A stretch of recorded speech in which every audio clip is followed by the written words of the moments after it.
So this actually we need to discuss today.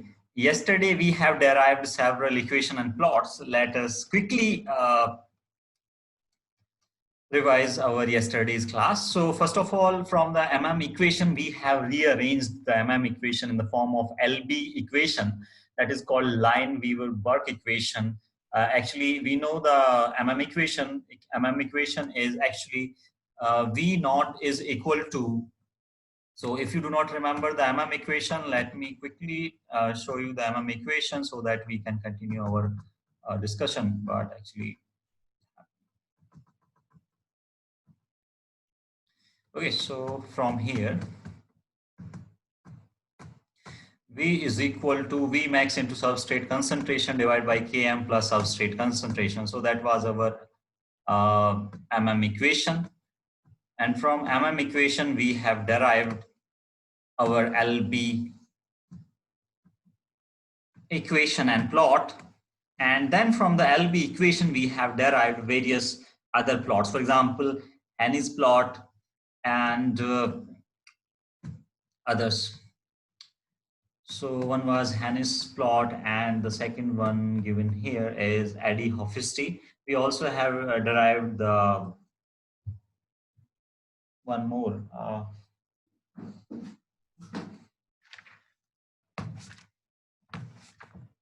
So actually, in some Cornish-Bowden plot, so these four we have derived from the MM equation by rearranging it somehow. Okay, so first of all, we know this is our MM equation. So V naught is equal to V max into substrate concentration divided by Km plus substrate concentration. We will discuss alpha today. So this is not there in the actual MM equation. It is present only in case of competitive innovations. Okay, so then we have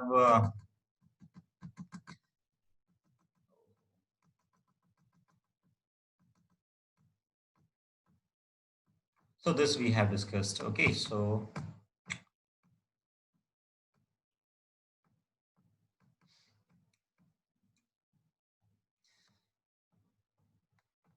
everywhere you will find this. Okay, so in the simple terms, you can also write the MM equation like K cat into ET into substrate concentration, because this K cat into ET is actually your V max. Okay, so this V max into substrate concentration divided by Km plus substrate concentration. So depending upon what is asked in the question, you can further rearrange this MM equation. Okay, so actually, if you bring this Vmax to this side, this is your actual MM equation. Then we have rearranged this MM equation to achieve, first of all, LB equation. So what we did, LB equation is also called double reciprocal equation or plot. Okay, so first of all, what we did actually was, we have, so in our double reciprocal equation or plot, first of all, what we did, just we put this V or the V naught as 1 upon V, so that everything will change. And when we rearrange these values, it will give us Km upon V max into 1 upon substrate concentration plus 1 upon V max. So, and when we have seen this equation in the form of line plot. So line plot is actually y is equal to mx plus c. So it will give us, so actually this is written in this form. So here this y is 1 upon v, which can be seen from this plot also. So this y axis is 1 upon v. This x axis here is 1 upon s. So the substrate concentration as the reciprocal value is actually the x axis. And the rest you can see from the equation. So this is your y-axis, this is your x-axis, this way. Then you have two other values. One is called the m, or the slope of this line. So therefore, this is also called line equation or plot. So this is m value, or the slope, km upon v max, and the c value. C is called actually this y-intercept, the point where this is actually intersecting this y-axis, your plot. So this curve actually is intersecting here. So this value is called C. C is actually the y-intercept. So this is 1 upon V max. Now remember, once you are able to achieve the LB equation and plot, now it is very easy to find the Henne's plot and equation, because in Henne's plot, I told you what will happen. You need to multiply both the sides by substrate concentration S. So S will come here, and also this substrate concentration will be cancelled when you multiply substrate concentration here, and here you will get S upon Vmax. So what will happen then? You will treat this substrate concentration upon Vmax as your Mx, and this will become, because the substrate will go and this will remain Km upon Vmax. So this will become your C intercept, Y intercept, and this will become your slope of the equation. So in Hannis plot, only difference is, first of all, I told you one trick. So how you will remember this, because Hannis is having this S, therefore this is an equation or plot. Okay, when you write it as y is equal to mx plus c in the form of y, or in the form of line equation, so this will be your y is equal to mx plus c. So here this y is actually plotted against this x, and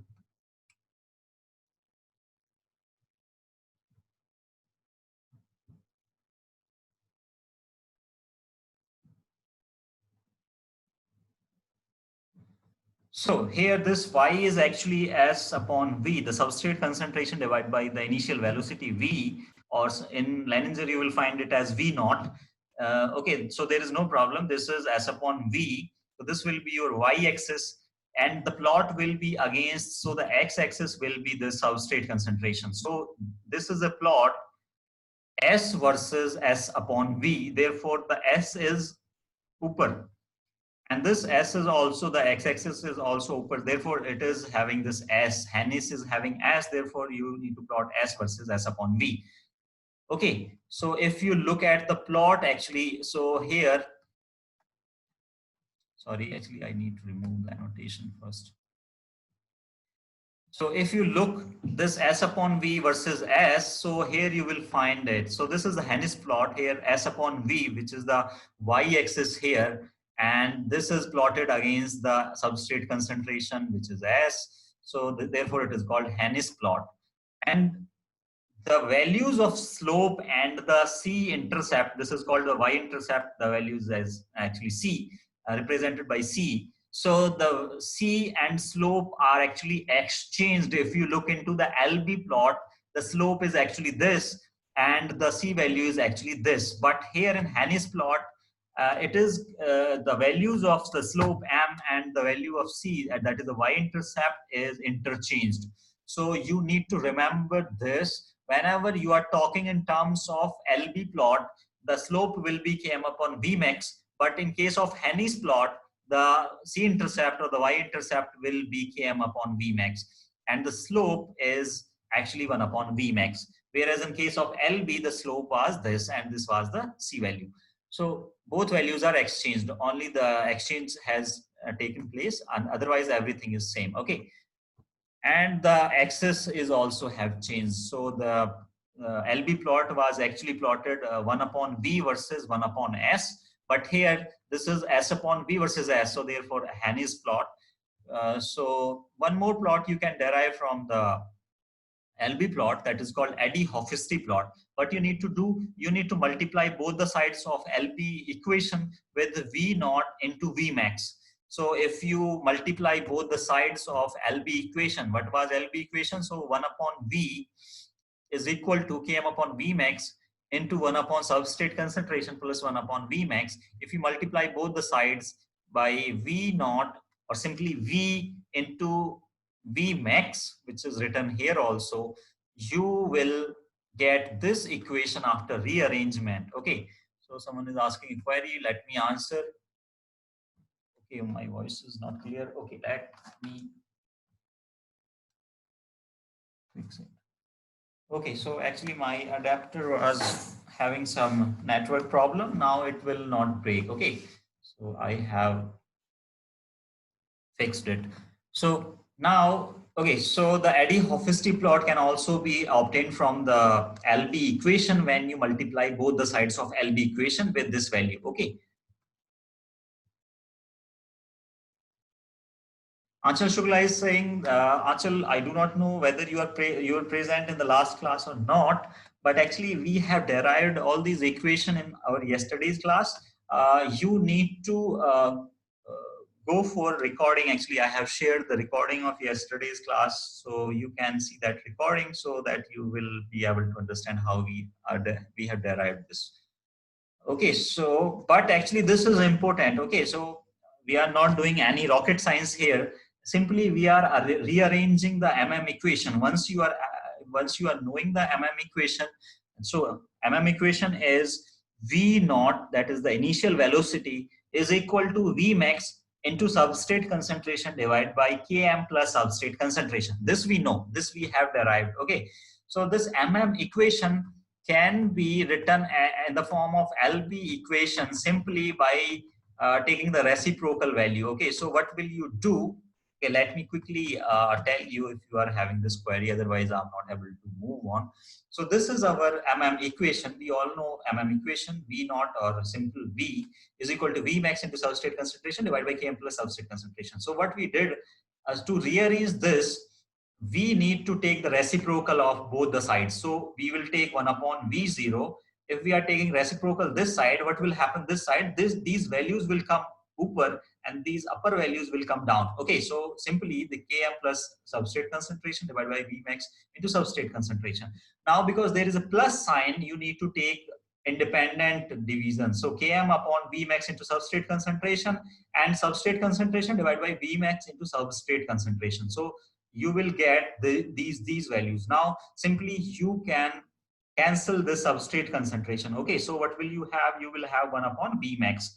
So that simple rearrangement is actually our LB equation. Okay, so we will get 1 upon V0 or simply 1 upon V, that is the initial velocity, is equal to Km upon V max into substrate concentration and 1 upon V max because the substrate concentration has been cancelled.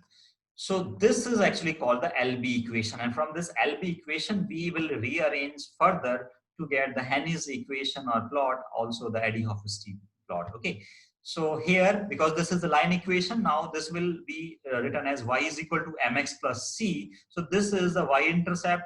This is actually our m value or the slope of our line plot, and this 1 upon s versus 1 upon v is actually our LB plot.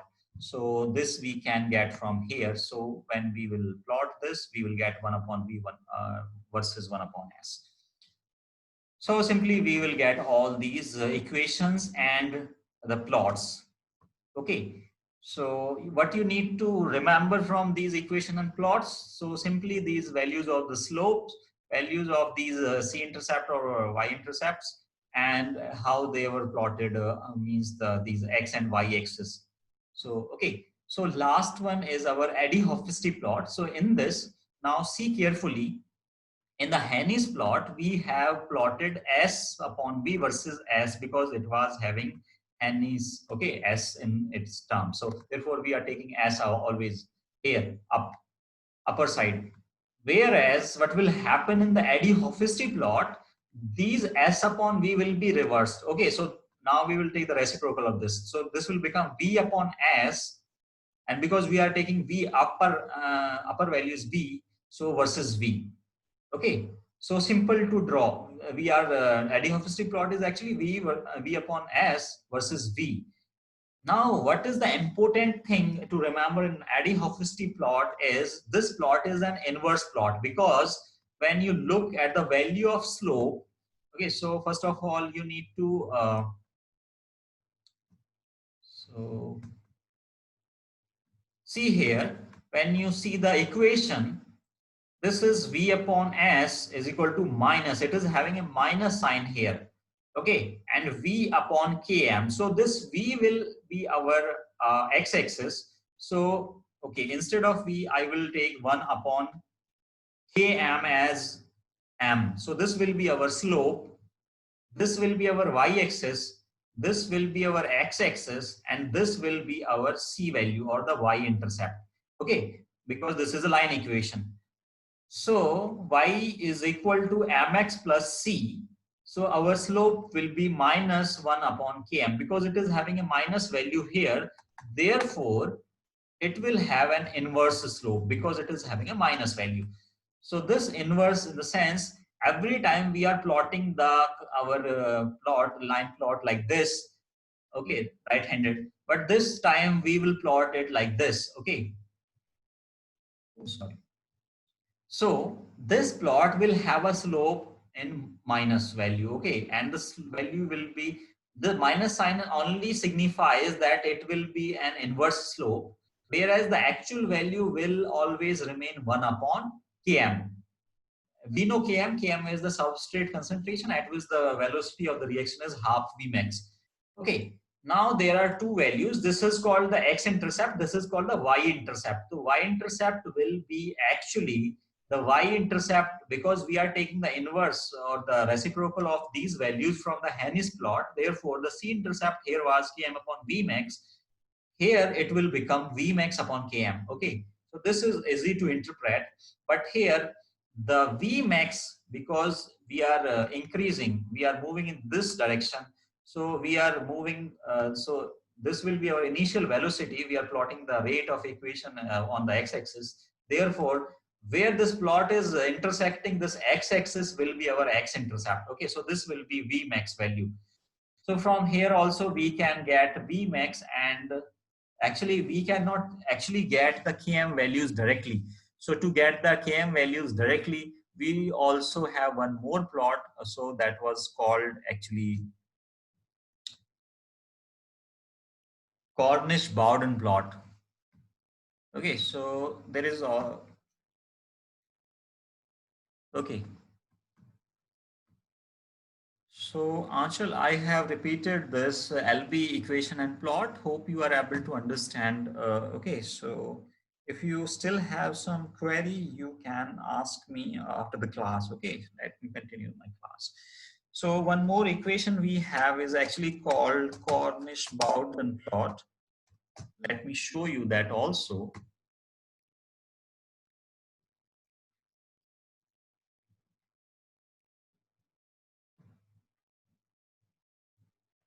Wait 1 minute.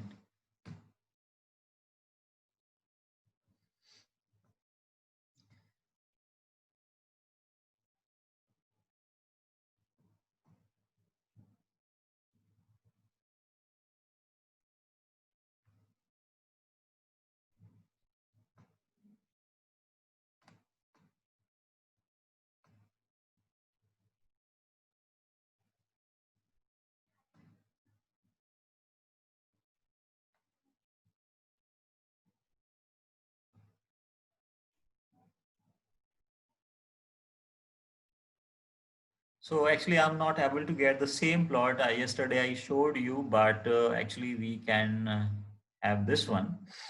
Okay, fine.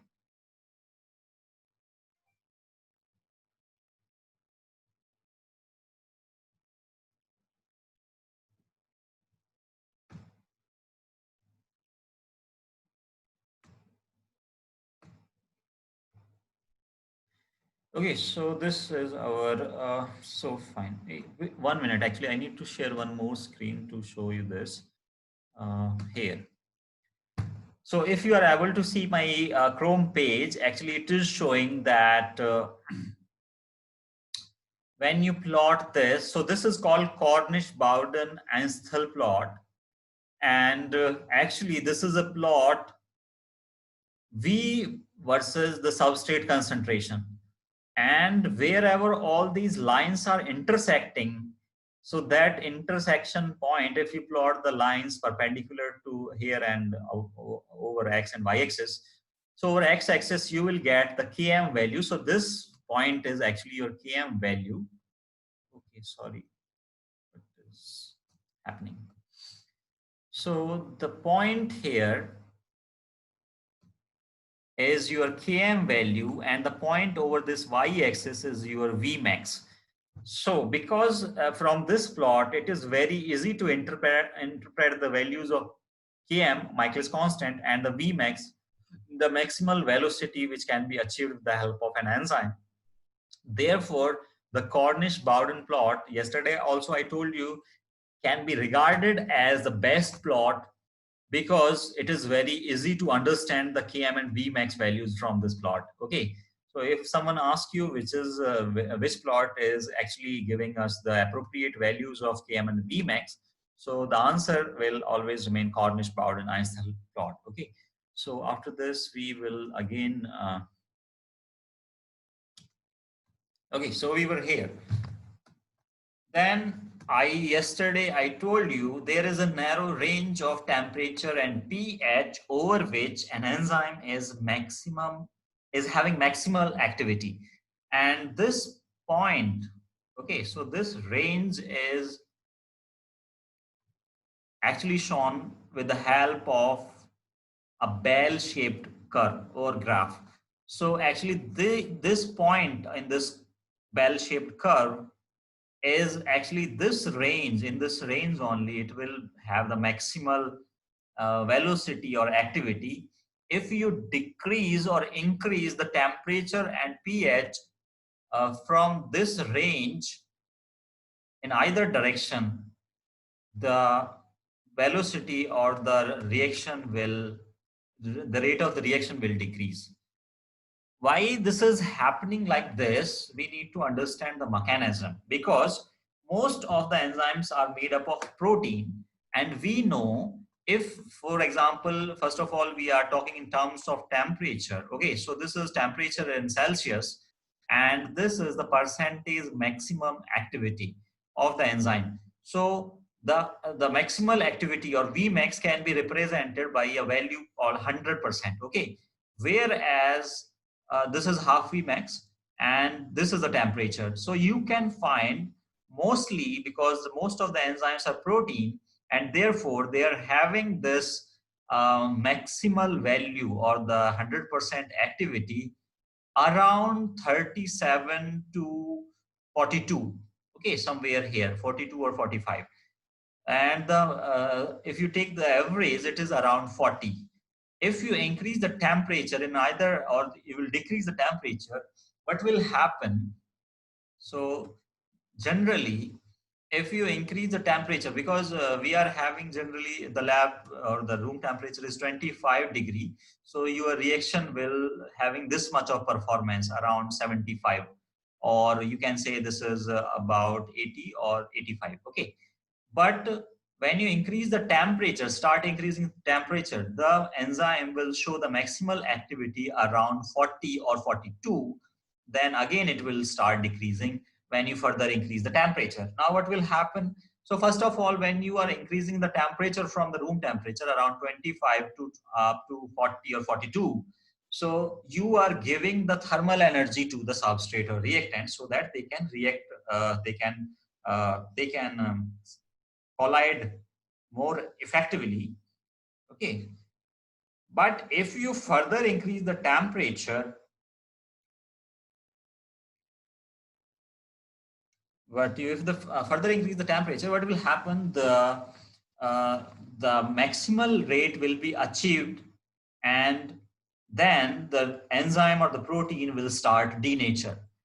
And if you further increase the temperature, the enzyme activity will be lost permanently. It can happen also. Okay, so the enzyme may lost its activity. Okay, so therefore, after denaturation, there is very less activity either, or there is no activity at all for that particular enzyme. Okay, so the most of the enzymes generally function in a narrow range of temperature and pH. Okay, so this all we have discussed in terms of temperature. Similar is the case for pH, but in case of pH, actually the mechanism will vary. Actually, first of all, we will discuss for temperature, because everything is written here in the text, whatever I told you. Then I will tell you what will happen when you vary the pH is varied. Okay, so if you change the pH, what can happen? So each enzyme shows its highest activity at the optimum temperature and pH. So the term used to show this particular efficiency of that particular enzyme, if the enzyme is having 100% activity, so this is the optimum temperature or pH for that particular enzyme. So the term optimum is used. Optimum is maximum efficiency. So activity declines both below and above the optimum value. Hence, when the activity is plotted against the temperature or the pH, we will get this bell-shaped curve. This is a very simple representation for any of the enzyme. Okay, but you need to remember this for different enzymes or from one organism to another organism. This can vary. For example, we will discuss one example here. Taq DNA polymerase, because we obtain this Taq DNA polymerase. Okay, first of all, what is the application of this enzyme? So generally we use this enzyme in PCR reaction, polymerase chain reaction in the lab. This Taq DNA polymerase is actually obtained from the thermophilic bacteria. What is meaning of thermophilic? So thermophilic is something which is loving the temperature, means the bacteria which is generally found at high temperature. So what is the maximal optimal value of the temperature at which it will showing 100% activity? So the temperature around 72 degree, it will have the optimum activity. But if you see for other enzymes or proteins, generally they will denature at this particular temperature, but it is showing the optimum activity. Therefore, from enzyme to enzyme, the value of optimum pH and temperature may vary, and it will also depend upon the type of organism. For example, thermophilic bacteria generally perform better at high temperature, uh, and there are some cold loving bacteria also which generally survive at low temperature, so their enzymes will work better at low temperature. But generally most of the enzymes which are found in our cells, in human cells, are having best performance around 737 degree, and if you go up to 40 they will work very best. Okay, and if you further increase the temperature they will denature. Now, so this is the best representation, this bell-shaped curve for this particular temperature or pH, if you want to show the activity. Temperature, there are two general ways that rate of the chemical reaction may be accelerated. First, you will increase the temperature, or the second way is use some catalyst or some enzyme for the chemical reactions. Okay, so, and if you are already using this catalyst or the enzyme, which are generally called the biocatalyst, then if you increase the temperature from the room temperature, you will see an increase in the rate of reaction generally up to 40 or 42 degree, then it will decrease as we have discussed. As we know, with the increase in the temperature, now what is the mechanism, how this temperature is accelerating the rate of reaction? So this kinetic energy of reactant or the reactants or the substrate. So the kinetic energy of the reactant or the substrate will be increased. So if it will increase, they will collide with each other more frequently. And if they collide with more frequently, there are more chances of them to be converted into product. So therefore they will easily reach to the transition state. And once they will reach to the transition state, they can be converted into the product. In effect, increasing the average energy of the reactant molecules makes the energy difference between the average energy and the transition state energy smaller. So actually you are giving them a kind of energy so that they can cross this energy barrier, and the difference between the transition state energy and the average energy of these substrate molecules or the reactant molecules can be decreased so that they can cross this energy hill. Therefore, they can easily be converted into the products. The rate of chemical reactions can also be accelerated by using the catalysts or the enzymes. Catalysts work by lowering the activation energy. This we know because this actually we have discussed all the mechanism of enzymes or biocatalysts in our previous classes. Okay, so the best way to how these enzymes or catalysts are decreasing the activation energy actually, so that the more number of substrate molecules or the reactants can cross the transitions, can overcome the transition state energy, and therefore they can be converted into the products. Now, the rate of most of the enzymes catalyze reactions increases with increase in the temperature. This is a general observation. As a rule of thumb, a typical reaction approximately doubles every 10 degree Celsius rise in the temperature. This you also have studied in your 11th, 12th class in chemistry. if you increase the temperature by 10 degree, so with each 10 degree rise in the temperature, if you increase the temperature from 25 to 35, so you will see that the rate of reaction will approximately double. Okay, so the rate of reaction will be doubled. Okay, but enzyme catalyzed reactions show a more complex temperature dependence. So this is true only for some inorganic reactions when you are using simple catalyst. But if you are using enzymes, this is because the enzymes are more complex nature because they are mostly proteins. Therefore, the temperature dependence is also complex over this. Okay, because so these enzymes or the biocatalysts generally do not follow this trend if you further increase the temperature from beyond the point. Okay, for example, beyond 42 degrees Celsius. So this dependence, because raising the temperature above a certain value will cause denaturation of the protein. So you need to underline these points. Okay, so it will lead to the denaturation of that enzyme or protein. Therefore, an enzyme may lose the catalytic activity. So overall, it will lose this catalytic activity, and therefore, it is said to be denatured. Thus, both the high and low temperature will influence the catalytic activity of the enzyme. This is well understood now. And the optimum temperature varies greatly from enzyme to enzyme, also from organism to organism. For example, Taq DNA polymerase, this is a thermophilic bacteria, Thermus aquaticus, actually, which is having an optimal temperature, the 72 degrees Celsius. So it will best perform at this temperature. But this is not the case for other enzymes, so they will have different kinetics. Now, for pH, okay, so pH, actually the same trend will be followed. The same bell-shaped graph will be achieved. Only you need to change these X and Y axis. So here you will put the pH and it will remain the same activity. Okay, so activity will increase on this side, and the 100% it is showing over some pH value. That pH is actually called the optimum pH if you look at over this x-axis. So enzymes are sensitive to pH. They're very sensitive. If you change the pH, it can happen that the enzyme will not work at all.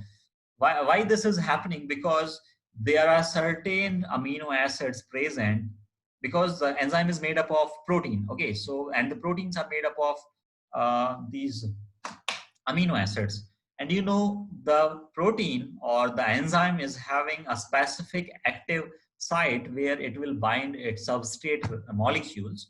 And we have discussed various types of enzymes and their mechanism as well. For example, serine proteases we have discussed.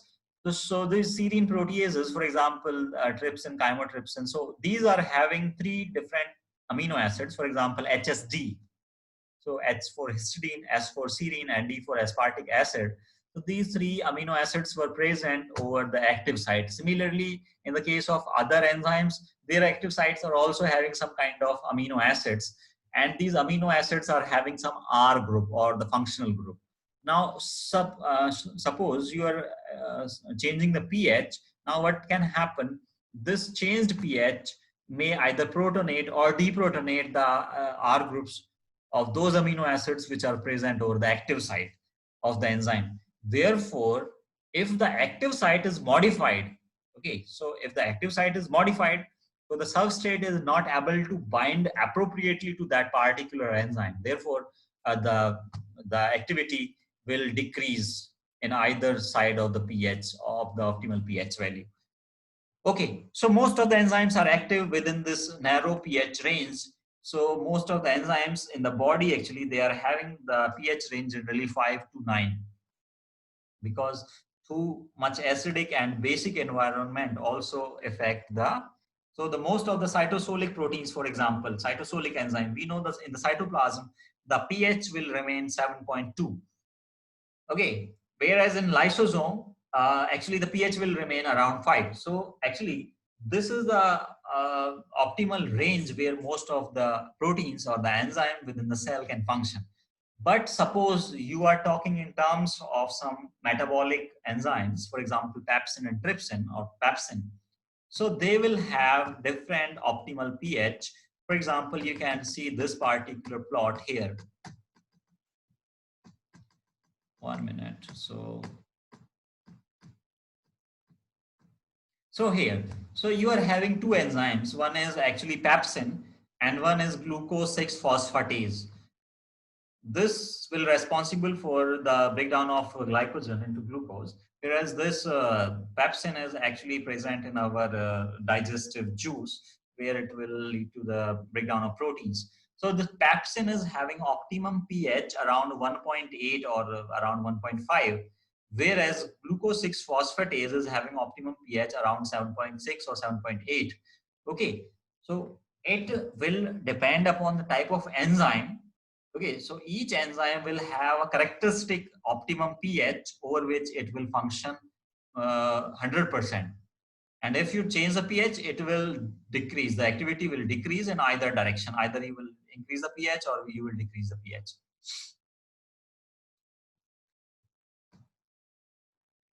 So this pH dependence is due to the presence of charged amino acid R groups which are present over the active site. So this is written here. You just need to underline this line.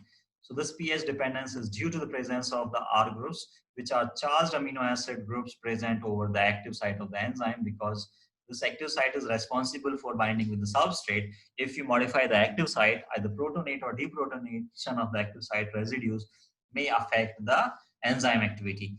Variations in the pH causes changes in overall charge of the amino acid. So what will happen? Either protonation or deprotonation will happen, because the pH is the H positive ion concentration. It is showing the H positive ion concentration, and this is a log value, logarithmic plot.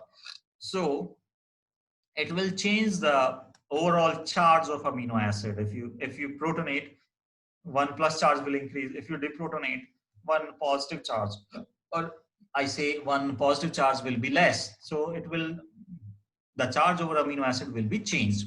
Since catalytic activity relies on the specific state of ionization of amino acid residue, so this catalytic activity will be decreased if you change the pH or the charge. So enzyme activity changes as a result of this change in pH. Each enzyme has its optimal pH at which it will have the maximal activity, showing this maximum activity. Okay. So that's all enzymes are having different pH, and it depends from enzyme to enzyme. The pH value or the optimum pH value may vary. So then there is a problem. So, okay, this is not a problem. There is a table first. So different enzymes are given which are having the optimum pH. For example, pepsin, as we have seen, it is having optimum pH around 1.5. Catalase 7.6, trypsin 7.7, fumarate 7.8, ribonuclease. So this ribonuclease is having 7.8, which is slightly basic. But arginase is having this, actually we have discussed the most of the enzymes are having range 5 to 9, but this is quite basic range. And if you see pepsin, it will it will come under some acidic pH optimal range.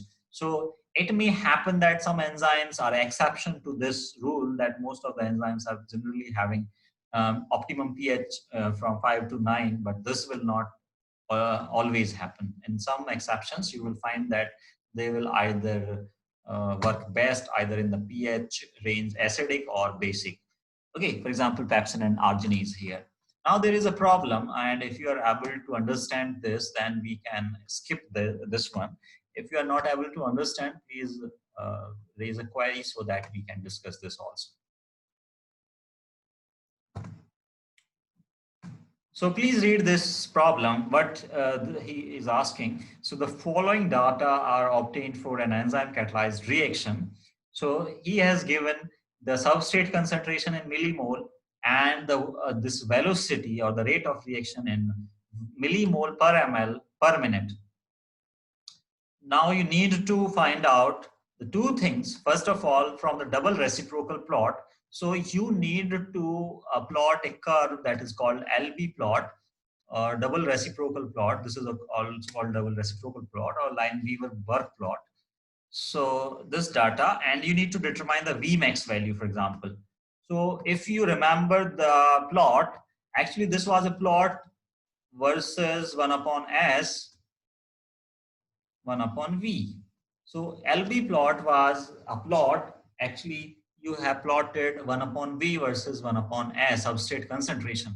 So whatever concentration they have given here, okay, so actually he has plotted for you. So what will you get? You need to plot a curve and you need to find these values. So first of all, you will put all these values. So first of all, for substrate concentration 0.1, you will take 1 upon 0.1. So whatever value will come, you will put here, then here. So first of all, you will put all these values in the form of reciprocal values. Then you will draw a line like this. And if you are looking at this particular plot, so see this. So something like this you will achieve. And if you remember from the previous discussion, the two things we have discussed, this plot is having some slope called m, and this plot will have a value that is called c. Okay, so C is called y-intercept and m is the slope. And if you remember, the Vmax upon Km is actually your, sorry, Km upon Vmax, not opposite.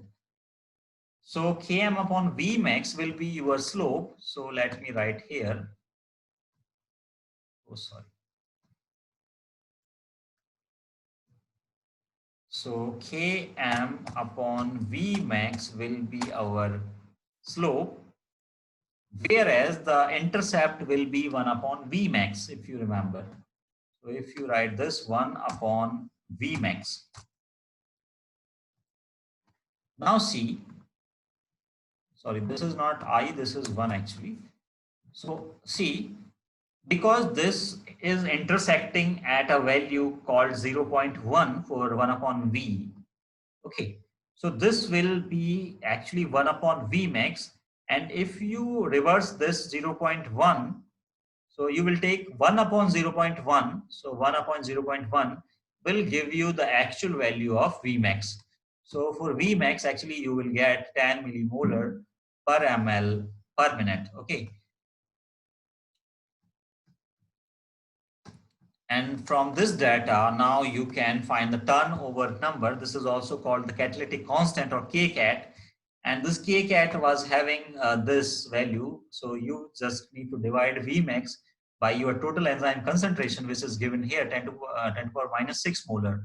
So when you divide this value Vmax with this total enzyme concentration 10 to power minus 6, this is micromole. Okay. So you will get a value 10 to power 7 that will have a unit per minute. Okay. So first of all, what we have, so you may ask a question here because he has given these units as molar, and actually these are having units millimole per ml per minute. So why we directly have divided this value 10 with this, and we just have put it this unit as per minute. Okay, so from our previous discussion, previous classes, if you remember, the catalytic constant of this turnover number Kcat is having some unit per second. Okay, so but here it is actually given in the terms of per minute, therefore it will have a value per minute. Whereas for this millimole per ml, because you know this mole can be written as uh, mole per liter. So I can write it like this.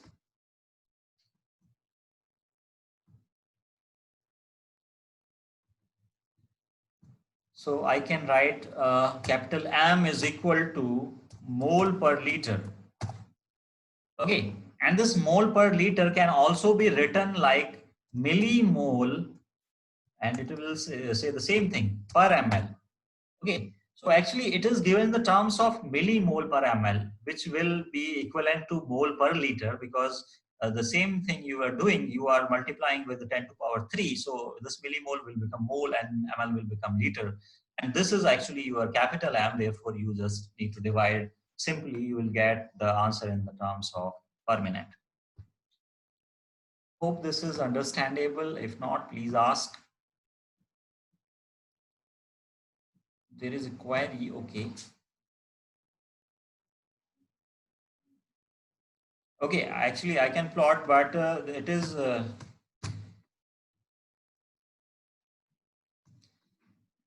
To plot, Trishla, you need to take all these values, reciprocal values. So, okay, so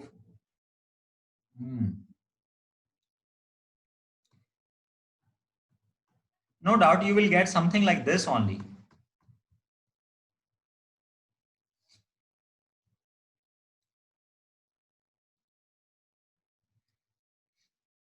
Okay, no problem. I will plot it and I will share in the group after the class. Okay, do not, please let us do not waste the time here. Okay, so we need to do some calculations to plot these values. So it can be plotted in this form. There is no problem at all.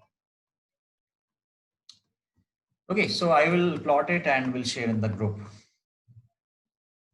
Next is this we have studied actually, but because it is given here, so let me briefly describe this also.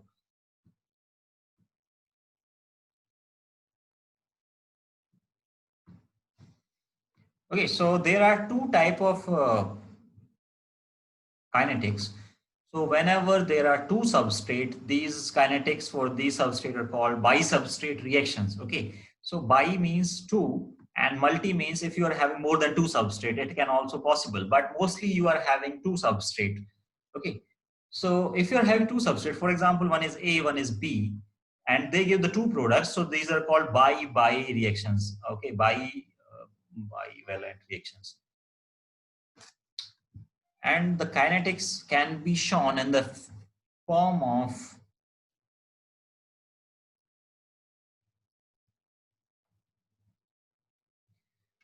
okay, so and the kinetics can be shown in the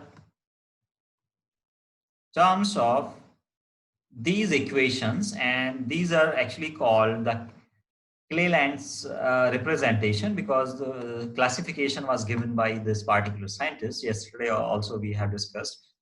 So this representation can be either ordered or random. So if it is ordered, so actually this is given in Leninzer in much better form. So let me describe it from there.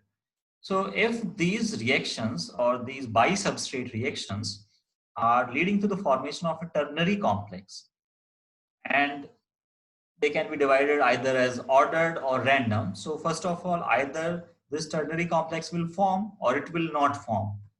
Now, based upon this ternary complex also, they may be of two types.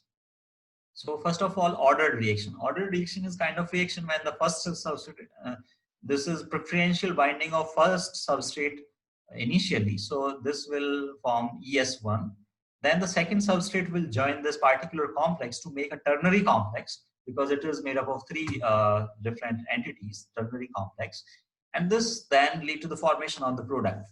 Until and unless the ternary complex will not form, the product will not be released from out of this enzyme. And remember, there is no change in the enzyme at all. Okay. Whereas the other type of reactions lead to some change in the enzyme. These are called ping pong reactions, and they are represented. They all can be represented with this. This representation is called Cleland's nomenclature. Now, the second type in this is actually when it is having a ternary complex. So this can be random also. Random in the sense either there is no preferential binding of the substrate, either this first S1 will come first or the S2 will come first, but ultimately they will lead to the formation of this complex, ternary complex, and ultimately these products will be released. Also, there is no change in the enzyme at all. But there is a different type of reaction where there is no formation of ternary complex, but they will have some change in enzyme configuration. So enzyme will bind with the first substrate. Why this is called ping pong reactions or double displacement reactions? Because until and unless the substrate which is binding first with the enzyme converted into the product will not be released. So until the first product will be released, the second product, so second substrate cannot join the enzyme. So first substrate S1 will bind with enzyme making binary complex ES1, making a product P1. The product will be released. Now look carefully, this enzyme will be converted into a modified version that is called E dash. This is having some configuration change, and then this configuration change enzyme will bind with the another substrate that is called after release of the first product. This is called S2. This will make a complex, and again this enzyme will be restored and the second product will be released. When it is represented in this particular nomenclature, so this enzyme will bind with this substrate A to make EA. Now this enzyme will make a modified version F, and this A will make a product P. Product P will be released, and this F will bind with another substrate B to make FB, and this FB will again convert it into enzyme E and product Q. Q will be released, enzyme will be restored. So these two type of reactions either lead to the formation of a ternary complex or either not leading to the formation of a ternary complex can possible. And these are the second type, which is also called double displacement reaction or ping pong reactions, are actually kind of reaction where there are no formation of ternary complex and there is a modification of enzyme so that the first product is released and then the second substrate will come and bind to the modified enzyme so that it can be converted into the second product. Okay, so see here, either these binary reactions or the two reactions which are involving two substrate A and B yielding two product P and Q. So this can be sequential or random. So the sequential reaction can be either of two distinct classes, either it is random or ordered. So sequential binding of the substrate is called sequential or the ordered reaction, ordered sequential. Whereas if it is binding randomly, then they're called random sequential. Then there are other type where this enzyme has been modified into E dash or F form plus the product P and then substrate B will bind. Therefore, they're called double displacement reactions or ping pong reactions. Okay, this all we have discussed actually. Then we are coming to another topic, enzyme inhibition. So the enzyme inhibition, one more important aspect of enzyme kinetics. So there are many molecules which are very analogous to either substrate or enzyme will bind them as substrate and then they ultimately lead to the inhibition of the reaction. Or it is also possible that they will either bind to the enzyme covalently or non-covalently. So based upon the binding, the two type of inhibition can happen. One is reversible, one is irreversible. So first of all, we will discuss irreversible kind of inhibition. Irreversible in the sense, once the inhibitor is bound to the enzyme is waste. You cannot revert the reaction actually. So therefore, it is called irreversible inhibition. Now, first of all, we will see aspirin. If you know aspirin, ibuprofen. So these are some common drugs which we use normally whenever there is a pain somewhere in our body. So what is the mechanism of action of aspirin? So they will bind to the cyclooxygenase enzyme. So either COX-1 or COX-2, which will lead to the synthesis if it is not inhibited. So what will aspirin do? Aspirin will bind to this cyclooxygenase enzyme covalently, and thus this will be inhibited. Okay. Normally, the cyclooxygenase enzyme is responsible for prostaglandin biosynthesis, and these prostaglandins are represented by PG. And we know prostaglandins are the molecules responsible for the sensation of pain. So, whenever there is pain in our body, we are feeling it because of these prostaglandins. And there are various different types of prostaglandins we also have discussed in our cell signaling class. Okay. So these prostaglandins are derived from fatty acids or arachidonic acid, that is PUFA. This also we have discussed. So we will discuss some of the inhibitor in this class. So inhibition of enzyme activity may be irreversible or reversible. This may happen if it is bound, the inhibitor is binding with the enzyme non-covalently. This is generally reversible, means the inhibitor can again leave the enzyme and the enzyme will function normally again. But there is another kind that is irreversible because this is a covalent binding between the inhibitor and the enzyme. Therefore, the enzyme will be wasted after this inhibition. In reversible inhibition, inhibitor called irreversible inhibitor, and it bind very tightly to the enzyme. Okay, so because it is binding very tightly, and this tight binding can be either covalent or non-covalent, but because it is very tight binding, once it is bound to the enzyme, it will not leave the enzyme at all. Inhibitor dissociate very slowly. So this may be a question for you. Okay, so this is a direct question, whether this is a covalent or non-covalent binding. So some of you may confuse here. So it may be covalent or non-covalent and irreversible inhibition also. But you need to remember the enzyme will bind with the inhibitor very tightly. Okay.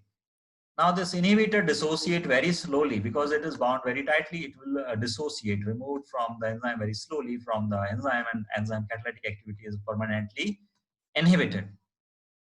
Some penicillin, for example, some antibiotics, for example, penicillin. We know penicillin. Penicillin is a drug which is generally used to lyse the bacteria. How it is able to lyse the bacterial cells? Because penicillin is inhibiting one of the enzyme which is responsible for the cross-linking of the peptidoglycan cell wall. Suppose there is no peptidoglycan cross-linking, so the peptidoglycan cell wall of bacteria or the normal cell wall of the bacteria will be weak, and it will not able to hold the osmotic pressure and undergo osmotic lysis. Therefore, the bacterial cell will lyse. And once the bacterial cell will lyse, there is no increase in the optical density. Therefore, you can say the growth of bacteria is inhibited. Okay, so antibiotic penicillin act as an irreversible. So you need to remember this is a irreversible inhibitor, and the enzyme which is inhibited by this penicillin is glycopeptide transpeptidase. So from the name itself, it is revealed that it is transpeptidase, means it is making link between two different peptides. So it is called glycoprotein peptidase. So penicillin covalently bind to this essential serine residue in the active site of this peptidase, transpeptidase. So it is responsible for transfer of these peptide groups and cross-link formation in the cell wall of the bacteria. And there is one serine residue, amino acid in the enzyme, which is responsible for the function of this transpeptidase. Suppose penicillin will go and bind to the serine residue.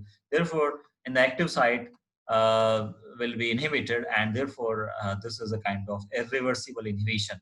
An enzyme that act on the cross-link. So what is the function of transpeptidase? It will cross-link the peptidoglycan chains so that a strong cell wall can be formed in the bacteria. But suppose the inhibition or the active site is inhibited, so there is no cross-linking between the peptidoglycan chains. Therefore, the cell wall will be weak, whichever is synthesized in the bacteria in the presence of penicillin. Once the cell wall synthesis is blocked, the bacterial cell will undergo some osmotic lysis. So because most of the bacteria, we know the bacterial cells are mostly living in aqueous environment, therefore they will undergo osmotic lysis. The cell will be ruptured. Bacterial growth is halted because the bacterial cell will lyse, and you will not see any further increase in when you see the culture in under a spectrophotometer. So there is no increase in OD, therefore you can say the bacterial growth is halted or the bacterial cells are lysed. Similarly, the aspirin, this we have discussed actually, it will bind covalently with the cyclooxygenase enzyme. And this is a question actually from the previous year question paper.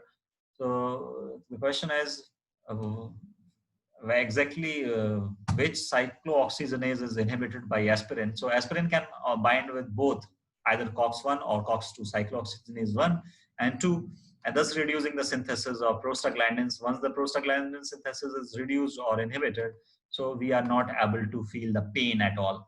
Therefore, they are taken as painkillers. Okay.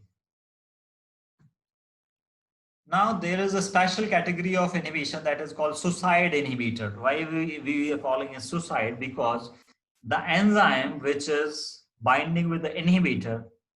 So what is actually happening? This is called mechanism-based inhibitor. Mechanism-based inhibitor in the sense because the inhibitor is bound to enzyme in a similar fashion as the enzyme bind with the substrate. So actually enzyme make a mistake here. It will bind with inhibitor instead of substrate. And because this substrate will not, this inhibitor will not inhibit the enzyme immediately. First of all, this enzyme will catalytically convert this inhibitor into more active form, and then this inhibitor will inhibit that particular enzyme. Therefore, it is called mechanism-based inhibitor or the suicide inhibitor. So you can say once this enzyme is acting upon this inhibitor, this will be converted into a form which is inhibiting this particular enzyme permanently. Therefore, this is called suicide inhibition. Is a type of irreversible inhibition. So this is also an irreversible inhibition which cannot be reverted back. Suicide inhibition bind this particular inhibitor will bind to the enzyme as an substrate. Okay, so the mechanism is very similar. So the same way the substrate bind to the enzyme, the inhibitor will also bind to the enzyme, and initially processed by the normal catalytic mechanism. So as I told you, it will not show its effect very immediately. First of all, it will allow the enzyme to work upon it. So enzyme will do some function, will catalyze the reaction. It will convert the inhibitor into more active form, and then it will inhibit that particular enzyme permanently.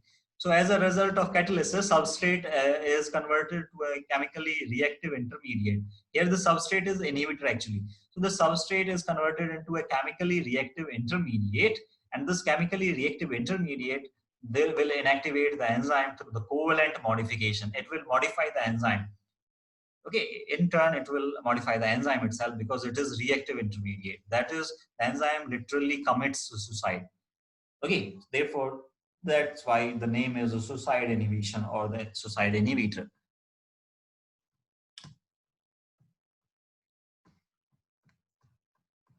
So how smart this type of inhibitor, wow. Then there are some other inhibitors. These we have discussed in our serine protease class. So in serine proteases, we know there are three important amino acid residues which were present over the active site. These were HSD, triad, catalytic triad, histidine, serine, and aspartic acid. And there was an inhibitor called DIPF, diisopropyl phosphofluoridate. What will what what is the function of DIPF? So it is an inhibitor, irreversible inhibitors. All of these which are discussed in this table, it will inhibit the enzyme with the serine at active site. So all the enzymes which are having serine at its active site. So this serine is having OH, and this particular chemical molecule DIPF, nerve gas, phytostigmine, and parathione all will work in the same fashion. They will bind to the active serine residue over the active site and thus inhibit the respective enzymes or serine proteases in simple terms, because we know acetylcholine esterase is also a serine protease. Okay, what is the function of acetylcholine esterase? So we know in the nerve conduction there is acetylcholine molecule. So whenever the nerve conduction is over, so this neurotransmitter is degraded with the help of this acetylcholine esterase enzyme, so that the nerve impulse can be inhibited. So suppose it is not, if it is not inhibited, so nerve impulse will continue to move on, and this will create some problem. Similarly, sarin, nerve gas, will function in the same mechanism. Physostigmine and parathione, but the parathione is an insecticide, so it will especially inhibit the insect acetylcholine esterase. It will not have a function over, it will not work over a human acetylcholine esterase. So therefore it is specially used as an insecticide to kill the insects, parathione. Fine. Now we have discussed the irreversible inhibitors. Now the second class and major class is reversible inhibitor or inhibition. And this is having three different type of inhibitions. So first of all, covalent, competitive, uncompetitive, and non-competitive. And non-competitive can be further divided into pure non-competitive and mixed non-competitive. So mixed inhibition is actually a category of non-competitive inhibition. You need to remember this. So reversible inhibition, inhibitor called the reversible inhibitor, and bind non-covalently to the enzyme. Okay, so first of all, we have discussed the irreversible inhibitors, where it can either bind non-covalently or covalently, but very tightly to the enzyme, and therefore it will not revert back, but here, because there are non-covalent interactions and these interactions are not very permanent with the between the enzyme and substrate, so therefore the dissociation will happen rapidly from the enzyme, and thus the enzyme can be again converted into the active, into an active form. So the effect of the reversible inhibitor is reversed, can be reversed after dissociation of the inhibitor from the enzyme. There are three major types, common types of the reversible inhibition: competitive, uncompetitive, and a non-competitive. And non-competitive can be further divided into pure non-competitive and mixed non-competitive. We will see with the help of plots or graphs how this is happening and what is the major mechanism how they are achieving this. But before that, let me quickly tell you what is given in Leninger. So we are choosing this particular book as a reference. Okay. And okay, so one more thing, actually, I forgot to tell you, this particular graph is for ping pong reactions or the double displacement reactions, because there is parallel lines. So if you find some parallel lines like this, so 1 upon V versus 1 upon S, so this is double displacement reaction, and it is LB plot.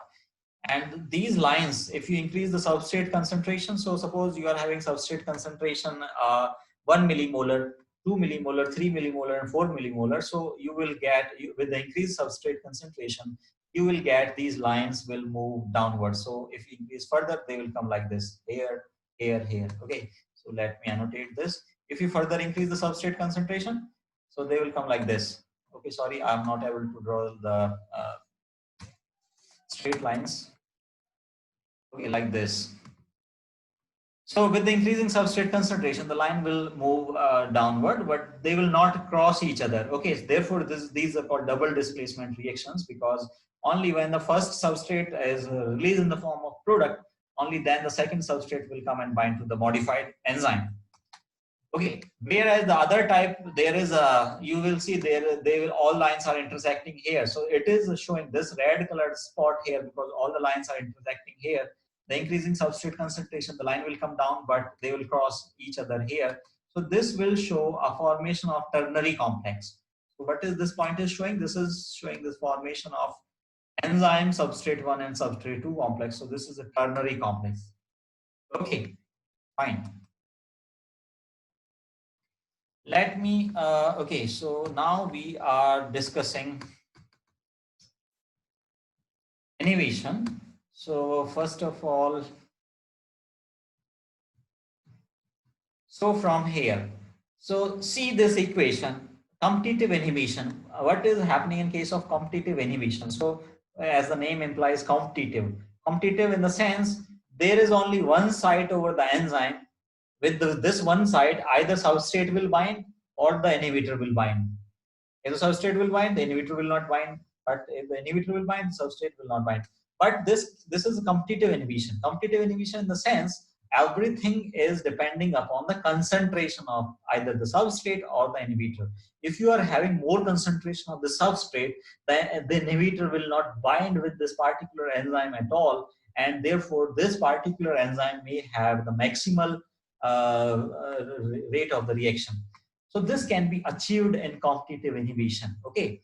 So, and this can be reverted back. Suppose if this enzyme is bound with this inhibitor, and if you increase the substrate concentration, this will be released from this particular active site, and the substrate will come and bind to this active site. But you need to remember few things about the competitive inhibition. It can be reverted back. Everything is depending upon the concentration of either substrate or the inhibitor. And second thing is, there is only one active site over the enzyme. So either inhibitor will bind or the substrate will bind depending upon the concentration of both the species. And remember one more thing, this inhibitor will always bind with this particular enzyme, because there is only one site, it cannot bind with this complex. Suppose this enzyme is bound to the substrate, making an enzyme substrate complex, because this site is occupied.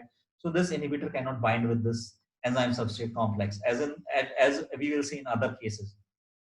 So purely this in the competitive inhibition, enzyme can bond, the free enzyme can bond with the inhibitor if the substrate is present in low concentration. And this is having some constant called, and this is a reversible reaction. Okay, so this is having some Ki constant, rate constant Ki, and the species which is formed after this reaction is called enzyme inhibitor complex. Then there is another type, that is uncompetitive. Uncompetitive in the sense the inhibitor cannot bind with the free enzyme. Inhibitor can only bound to the this complex. Okay, but here there are two sites over the enzyme. So one is for the substrate, one is for the inhibitor. But once this particular substrate is bound to this active site, it will lead to some configuration change in the enzyme itself, so that it will more efficiently bound with the inhibitor. So generally the inhibitor here will bound to enzyme substrate complex, and therefore this cannot be represented as Ki. This is Ki dash, and this is actually called apparent Ki, or this dash or alpha sign, which we will use in these calculations. And the complex is formed in this case is a ternary complex. This is called enzyme substrate inhibitor complex. Once this complex is formed, it will not be converted into the enzyme and product will not be released. Now there is a third type, mixed inhibition. So this mixed inhibition is actually the non-competitive inhibition. So non-competitive inhibition can be of two types, either pure non-competitive inhibition or the mixed inhibition. So this mixed inhibition is actually a type of non-competitive inhibition. So before telling much about this mixed inhibition, let me quickly show you something. So it is better given here in the form of theory. So please read this. In a non-competitive inhibition, the inhibitor binds to the enzyme at the site other than the active site. So remember this, there is active site which will always bind with the substrate molecule or the reactant, but it will always have another site with which this inhibitor can bind. So the inhibitor binding alters the enzyme three-dimensional configuration. What will happen if the inhibitor will bind to the enzyme? It will overall change the three-dimensional configuration and block the reaction. There are the two type of non-competitive inhibition. One is pure, one is mixed. Pure non-competitive inhibition, substrate and inhibitor bind to the different sites. So if the substrate and inhibitor are binding to the different sites on the enzyme, the binding of inhibitor will not affect the binding of substrate at all. Therefore, it is called pure. Because please underline this line, this doesn't, it will not affect the binding of substrate once the inhibitor is bound to the enzyme, because both are having separate sites, different sites. So the inhibitor binds to the either with the free enzyme or with the enzyme substrate complex. Therefore, inhibition is not reversed by the increasing the concentration of the substrate. But what is actually here, this is actually non-competitive. Therefore, it cannot be reversed back to the, just like in the case of competitive. So it cannot be reversed. But what is important, what will you need to remember here? Either this inhibitor will bind to the enzyme, free enzyme, to make an EI complex. This is called Ki, or will bind to the enzyme substrate complex, as in the case of uncompetitive inhibition. And this is Ki dash.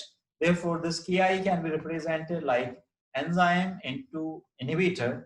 So these are reactants divided by the product concentration, EI. Or either enzyme substrate and inhibitor concentration divided by ESI. So these are Ki and Ki dash. Then if you write, if you try to write these values or this kinetics in the form of Michaelis-Menten equation, we know Michaelis-Menten equation, V is equal to V max into substrate concentration, Km plus substrate concentration. So you need to multiply this alpha both sides with this Km as well as with this substrate. So this alpha and alpha dash, because it is this alpha is having 1 plus I, the concentration of inhibitor, divided by Ki. Ki is this rate constant, and this alpha dash is actually this Ki dash here. So otherwise everything is same. But because this is a pure mixed inhibition, pure non-competitive inhibition, therefore this alpha and alpha dash will have equal values. So therefore you can write this as alpha. So this alpha and alpha dash will not vary at all. So both are equal in pure uncompetitive, sorry, pure non-competitive inhibition. Whereas if you try to write this equation in the form of LB equation, so you need to do reciprocal. So 1 upon V, and this will be reverted back. So alpha Km upon V max, 1 upon substrate concentration, and this will be in the form of alpha. And because this will have Vmax. Okay, so we know normally the LB equation will be written as Km upon Vmax into 1 upon substrate concentration plus 1 upon Vmax. So what will you do? You will multiply this Km value with this alpha, because this alpha and alpha dash both are same, and you will divide this Vmax, because why we are dividing this Vmax, because this Vmax is decreasing in this pure non-competitive inhibition, whereas Km will remain the same in pure non-competitive inhibition.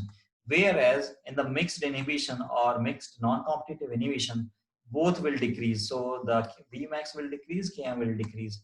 And there, this alpha and alpha dash values will not be same in case of mixed inhibition. So this is the main difference between the pure non-competitive inhibition and mixed non-competitive inhibition. Now look into the Lehninger so that you are able to understand the mixed non-competitive inhibition. So this is mixed type. So either the inhibitor will bind to the enzyme, free enzyme, or the substrate, but this reaction can also happen. So therefore this is called mixed. Okay, mixed non-competitive inhibition. But in pure non-competitive inhibition, this reaction was absent from there. So this can be reverted into this way also. So either with the substrate or inhibitor, whatever will bind first, nothing very much. Ultimately, you will get this ESI. Okay, and therefore here you cannot say that alpha and alpha dash values are equal. They will not be equal, and in mixed type, therefore they are varying. So in mixed non-competitive inhibition, the binding of inhibitor with the enzyme influences the binding of substrate. Therefore, uh, either the binding site for the inhibitor and the substrate are near to each other. So there are two possibilities.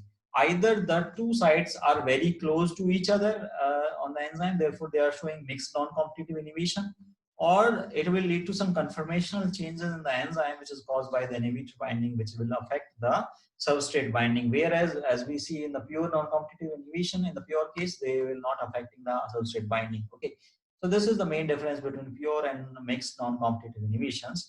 Here also they will not equal, and therefore both Km and Vmax will be varied. Okay, so this will not always like the Km will increase. In some cases this may decrease also, as you will see from these plots. So if you are having this Ki value less than Ki dash, so what will happen? This Km value will increase because this is moving to this positive side or towards this zero. So this is increasing, whereas this Vmax is actually decreasing because it is moving up. Moving up, it should increase, but it is reciprocal already. So this is 1 upon Vmax, therefore it will decrease overall. Whereas in the second case, actually this is moving this side. So in this case, this Km is decreasing and Vmax is also decreasing when you are having Ki dash less than Ki. So this Ki and Ki dash you can get from these equations. So this Ki is actually the rate constant when this enzyme and inhibitor are making EI complex, and Ki dash is actually the other reaction rate constant when it is making the tertiary complex. Similar is the case with the mixed inhibition, so it will always convert reversibly into this form as well. Okay. So this all we have discussed, and this is a very interesting example of competitive inhibition when someone have ingested methanol, for example. So there are few cases of blindness and after consumption of methanol, that is called Shasti Sharab. Okay, so what is the therapy? So you need to give that particular patient a lot of pure ethanol. So if you give, so what is actually happened with the methanol? So this methanol will be converted into more harmful formaldehyde, and it will damage the many tissues. And we know eyes are very soft tissues of our body, therefore it will damage the eyes and nerves. So formaldehyde. Blindness is common after this methanol ingestion because the eyes are particularly sensitive to the formaldehyde. Okay. Now, what is the treatment? You need to give lots of ethanol, because ethanol is the substrate for alcohol dehydrogenase. And if you give the substrate to the alcohol dehydrogenase, all the methanol which is bound to the enzyme will be removed from the enzyme, and therefore the normal product that is from the ethanol will form, and therefore which is actually the acetaldehyde, and the acetaldehyde is not that much harmful as formaldehyde. Therefore, this can be reverted back if given within some time. Okay. So this is given here. You can read it out, and also it is the same example is also given here. So competitive inhibition. So the structure of the competitive inhibitor closely resemble that of the enzyme normal substrate. So because methanol and ethanol are both varying only with one carbon, therefore they are very similarly bind with the same enzyme alcohol dehydrogenase. Therefore, they will competitive inhibitors of the methanol is a competitive inhibitor of alcohol dehydrogenase, which will bind with ethanol active site. Inhibitor forms an enzyme inhibitor complex that is equivalent to ES complex and competitive inhibitor on the activity of the reverse. You need to read this from your Pathfinder. If you are facing some query, you can ask in the next class. Okay, so first of all, you need to read it. And in our next class, we will also discuss these kinetic parameters also, and how these curves and these plots are drawn from these modified equations. So whenever there is a competitive inhibition, so Vmax will not change. So Vmax remain there, but there is an increase in the Km value. Therefore, you need to multiply Km with the value that is called alpha, and this is called apparent Km value. So this alpha is apparent actually. So it will increase. So in case of competitive inhibition, the Vmax will remain the same, whereas the Km value will increase. If you plot the same equation in the form of LB equation or line plot, you will get a crosshair over this y-axis. So this c-intercept or the y-intercept will be common. Whereas if you see this Km value is increasing because this is moving towards 0. So actually this is common. So the Km value will increase in both the cases. So it is moving from here to here. So in competitive inhibition, Km will increase, but the Vmax will not increase because it will remain the same. Okay, so this is having this C-intercept, so Vmax will remain the same. That's all for today. In the next class, we will discuss these plots for uncompetitive and non-competitive as well, and non-competitive actually for both pure and mixed type. Okay, so we are left with a few things, and actually we need one more class to finish this enzyme kinetics. Okay, so what else we will discuss tomorrow? So we will discuss these curves, how they are changing values of Vmax and Km. So we will discuss them as well. And there is a table at the last where they have given everything, how this is changing. So this table will actually tell you this competitive inhibition. So the Km will increase, but the Vmax will not having any change. Therefore, they have not given the Vmax. In the pure non-competitive case, there is a decrease in Vmax, apparent Vmax we will achieve. In uncompetitive case, we will see both are decreased, either Km and Vmax both are decreased. So we will see this table also. Then we are having one problem and regulatory enzymes. So we will discuss all these things in tomorrow's class, and we will try to finish our enzyme kinetics.